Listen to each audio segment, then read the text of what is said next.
There are four major ethical principles. There's achieving valid results, honesty and openness, protecting research participants, and the uses of research. So we're going to talk about each one of those in turn. So starting with achieving valid results. Achieving valid results is basically the starting point for ethical research. You want commitment to achieving valid results because if you're not planning on having valid results, then what is the point of doing the research in the first place? If our research isn't going to be an unbiased depiction of the whatever phenomenon it is that we're studying, then we have no right to ask people to participate in it. So that commitment to achieving valid results, to having a valid research study and taking the time to make sure that you're getting valid and useful results, that's a necessary starting point. So the goal, because we want to gain objective knowledge about human behavior of some kind, whatever it is that we're investigating, because again, this is the basic justification for wanting others to participate in our research. If we're trying to get people to participate, then we have to do justice to that, to them giving up their time and giving us information. We have to be present and be having useful results. Otherwise, what's the point? So essentially, this is is the research worth doing? And if it's not worth doing, then you stop at that point. You don't even get into any asking participants anything or interacting with participants. So right off the bat, you want to make sure that it's going to be worth doing.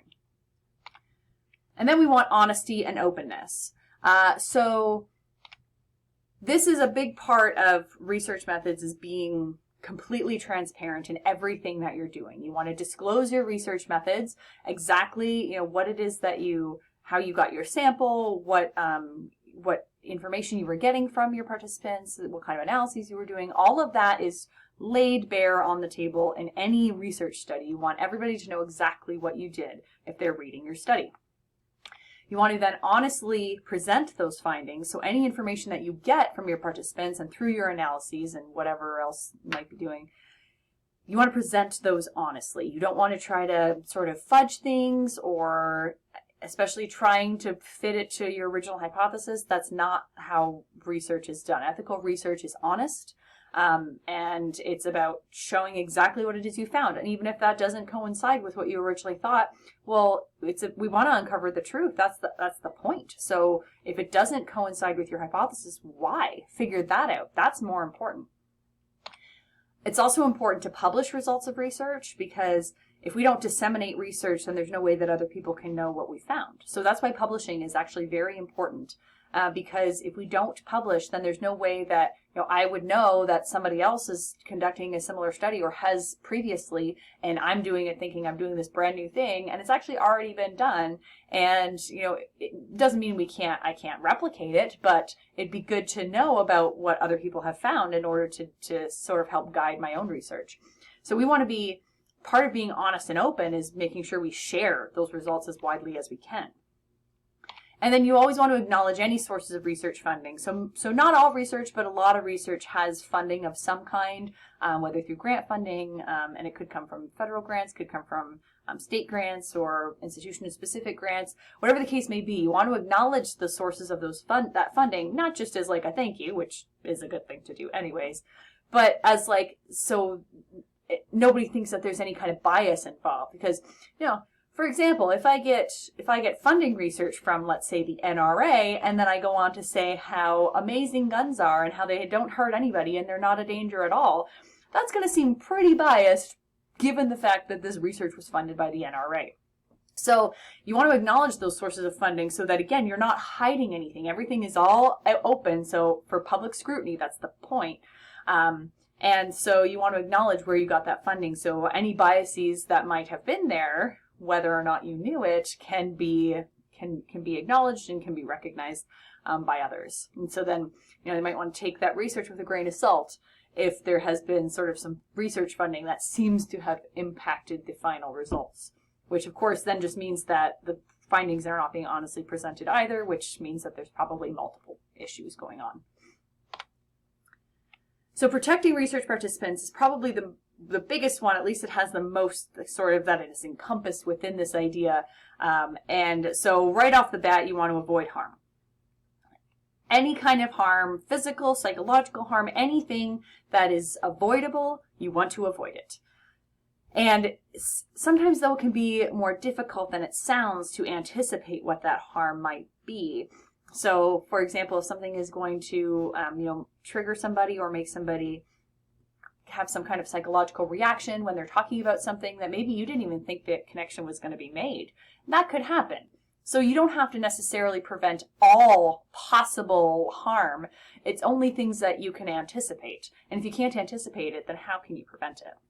So, but you want to do a good, thorough think through of everything that could potentially come from from your research and any possible harm that might be caused. And and avoiding as much as you can. It doesn't mean that there will be zero harm or zero risk to your participants, but you want to avoid that harm as much as possible. And then informed consent is another majorly important part of how we protect our research participants. Basically, it makes sure that they know what's coming, and so that they can anticipate what they might experience. And then that helps them decide whether they want to participate or not. So it's important that informed consent is voluntary. You want to make sure that people don't feel coerced to participate in any way. This could mean things like, if I, in my position as a professor, if I was to tell my students that, they should really participate in this research that I'm doing, and it's really important, and I'm going to keep track of everybody who does it, and I sort of imply that people who do it are going to have an easier time in my class, that would be completely unethical, because it's no longer voluntary consent.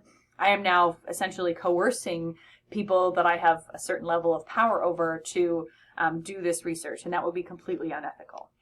So we have to make sure that it really is voluntary. This is especially true with certain protected populations that may have less power, I guess, in certain power relationships. So we got to be wary of that too, like in prison systems and people with mental disabilities and things like that, children. So we have to make sure that, and this sort of ties into that, they are competent to consent, because competence means not just that they're not currently in a state of intoxication or that they're awake, but also that making sure the person understands what they're agreeing to, which might mean you have to design your language of your informed consent to make sure that they are really going to understand, especially if you're dealing with somebody, say, who's English as a second language, and so they maybe won't understand all the words. So you have to make sure either presented in their language, their first language, or presented in a way that's easily understood without, jargon, unnecessary jargon. The information that's provided in the informed consent has to be as honest and complete as possible. There are situations where you want to withhold some information, especially if there's deception involved, which I'll get to. But you want to give as much information as you can at that point, because you want to make sure that they know everything that they're getting themselves into, essentially. So when it comes to children, you have what's called their assent. So you want to get the child's assent. So basically you would talk to them and you say, we're going to play some games, and I'm going to measure the length of your fingers, or we're going to see how far you can jump, or whatever it is that you're doing. And you get them to be like, well, you want to do that? And you get them to say, yes, I do. But then you also would have the legal guardians informed consent, where they are going through the more nitty gritty of things, and they sign as well. So you would have the combination of that for children. And then there are also, again, special protection for groups particularly susceptible to coercion. So this would be, I kind of alluded to this in terms of the voluntariness, but things like prisoners, pregnant women is also a protected group, mentally disabled people, people who are either educationally or economically disadvantaged. So anytime that there is potential for an easier time coercing somebody, you want to make sure that that's not going to happen.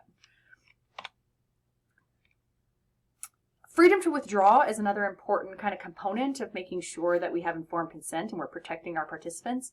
And so we have to tell people about this, for one, that you can withdraw at any point, even after you've signed the informed consent and you say you're going to do this, you can say, I quit at any time. And people have to be told of this within the informed consent process, and that there's not going to be any penalty or anything if they decide to withdraw early. And so this is absolutely something that they should be informed of. And if in particular there is a power relationship, some kind of power differential, then the participants have to still feel that they're able to withdraw. So if, for example, there's something that's, a survey that everybody at a certain company is invited to participate in, And so first of all, it has to be that nothing bad happens to you if you don't want to do that in the first place. But then if you decide to and you're like, actually, I don't want to do this, this is stressing me out way too much, and you just want to get up and leave, you have to know that you can do that without any repercussions happening or anything bad happening for withdrawing early.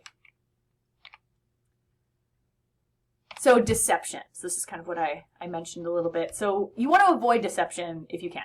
If there's no reason for deception, then you don't want to do it. But this is basically any time your subjects are misled intentionally, so you intentionally make them think they're doing something else, or you withhold information on purpose. And often this is used because you want to know how a real person in the situation is going to react. And so this is typically, we can allow this when the benefits for the deception outweigh any costs, but you're still ethically obligated to use no more deception than is necessary for whatever it is you're trying to do. And then if it is used, participants should be debriefed after, and you explain, well, this is what we were really trying to get at. Here's why we had to do this. We had to trick you a little bit to get this real response or this real emotion. And then they also give a chance to respond to questions. And I'm going to give you an example of when I was a participant in research and deception was used when I was in my undergrad. And basically, they brought me into this room and they told me that they were like, I had to write out this thing and they were going to gauge my writing level or something. And so then so I did this writing, and then they take it to this back room for all of 5 seconds. Definitely not long enough to have really evaluated my writing. They come back out into the room. They uncover this big whiteboard, and they have males and females and sort of tick marks under good writer versus bad writer. And they come in, they put a big tick under female bad writer. And then I look at this, and basically all the females are considered bad writers and all the males are considered good writers. And so there's clearly something going on. So I get pissed because I'm like, no, I am not a bad writer. I know I'm a good writer. Blah, blah, blah. So I get angry. And then they're like, okay, now we want you to fill out this questionnaire. And they wanted a saliva sample. And so apparently they had to use deception. They wanted to get me angry. So, because they were testing something about what biological changes happen in your saliva or something. So they had to legitimately get me angry. So that was a situation where you can't just be like, can you get angry for me? It's not easy to just get angry. They had to intentionally do that. And so they debriefed me after and everything. But that's a situation where to get a real response and to be able to gauge it, then they had to deceive me to do that. So I like to give that as an example of deception being necessary.